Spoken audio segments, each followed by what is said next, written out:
حي على الفلاح.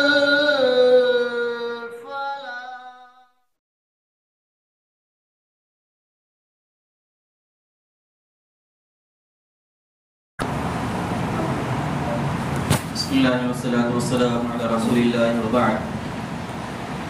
عن أبي هريرة رضي الله تعالى عنه قال قال رسول الله صلى الله عليه وسلم إن الله عز وجل يقول يوم القيامة يا ابن آدم مرضت فلم تعدني قال يا ربي كيف أعودك وأنت رب العالمين قال أما علمت أن عبدي فلانا مرض فلم تعده أما علمت أنك لو عدته لوجدتني عنده.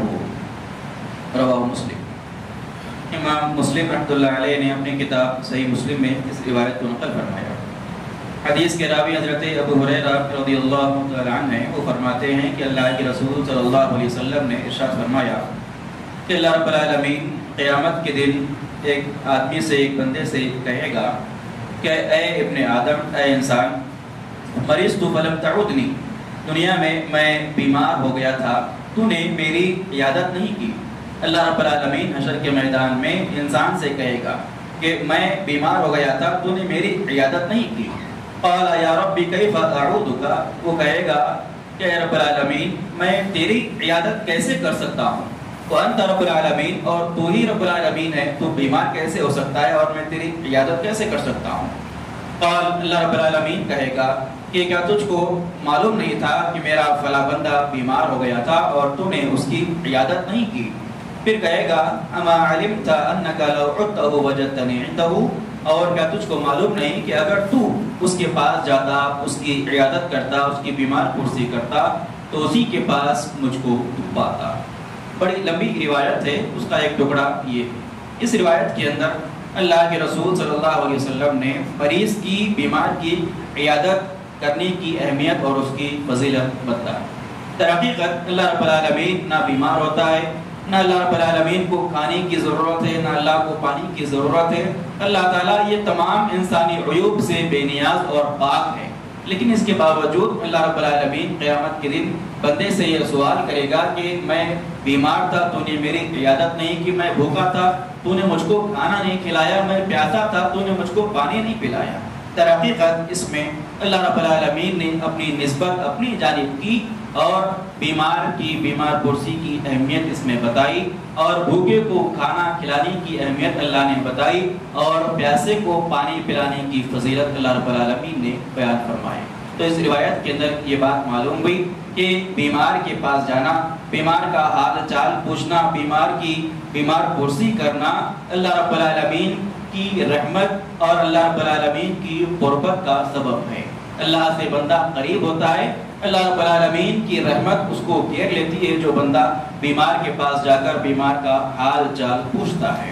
بیمار کی عیادت کرنا اس کی بڑی فضیلت اسلام کے اندر وارد ہے. کل کی روایت کے اندر ہم نے سنا کہ اللہ رب العالمین اس کو جنت کے اندر داخل کرتا ہے جو آدمی اپنے کسی بیمار بھائی کے پاس جا کر اس کی بیمار پرسی کرتا ہے. تو مریض کے پاس جا کر مریض کا حال چال پوچھنا، اس کی کئی ساری وجوہات ہیں اس کی فضیلتوں کی. اس سے ایک سب سے بڑا فائدہ یہ ہوتا ہے کہ آپس میں ایک دوسروں سے محبت اور الفت اس سے پیدا ہوتی ہے.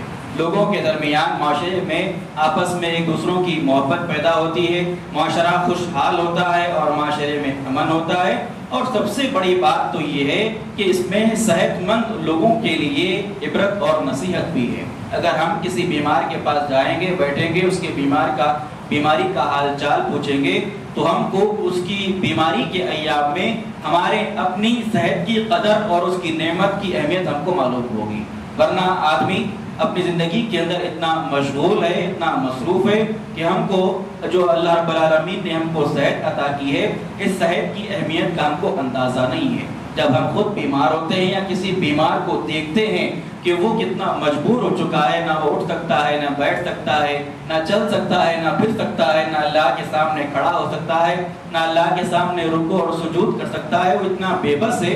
جب یہ چیز ہم اپنی آنکھوں سے دیکھتے ہیں تب ہم کو اپنی صحت کا اندازہ اور صحت کی اہمیت معلوم ہوتی ہے. لہٰذا اسلام نے بیمار کی عیادت کرنے کا حکم دیا. بیمار کے پاس جانا اور بیمار کا حال پوچھنا یہ ہم میں کے ہر ایک کے لیے لازم اور ضروری ہے. یہ ایک ایسی سنت ہے جو اکثر و بیشتر ہم سے چھوٹ چکی ہے. ہم اپنی زندگی کے اندر اتنے مصروف ہیں کہ ہم کو پتہ ہی نہیں کہ 5 وقت جو آدمی ہمارے بازو میں نماز پڑھتا ہے وہ کبھی بیمار ہوتا ہے تو ہم کو اس کی بیماری کا علم نہیں ہوتا, پتہ نہیں ہوتا, اور اگر معلوم بھی ہوتا ہے تو ہم جا کر اس کے پاس اس کی بیماری کا حال چال پوچھنا ضروری نہیں سمجھتے. اتنا ہم اپنی زندگی کے اندر مصروف ہو چکے ہیں. حالانکہ یہ ایک عظیم سنت ہے, لہٰذا اس سنت کو زندہ کرنے کی ضرورت ہے. جہاں کہیں جو مسلمان بھائی ہمارے عزیز رشتہ دار دوست احباب جن کے بارے میں معلوم ہو کہ وہ بیمار ہیں تو ہم ان کے پاس جائیں, ان کی بیماری کا حال چال پوچھیں, اگر ہو سکے تو اپنی زبان سے ان کو اچھا مشورہ دیں تاکہ ان کو ان کی بیماری کے اندر کوئی فائدہ بھی ہو. اللہ رب العالمین سے دعا ہے اللہ تعالیٰ تمام کو اللہ کے رسول صلی اللہ علیہ وسلم کی تعلیمات کو پڑھنے, سیکھنے, سمجھنے, اس پر عمل کی توفیق عطا فرمائے. آمین. سبحانک اللہم و بحمدک اشہد ان لا الہ الا انت استغفرک و اتوب الیک.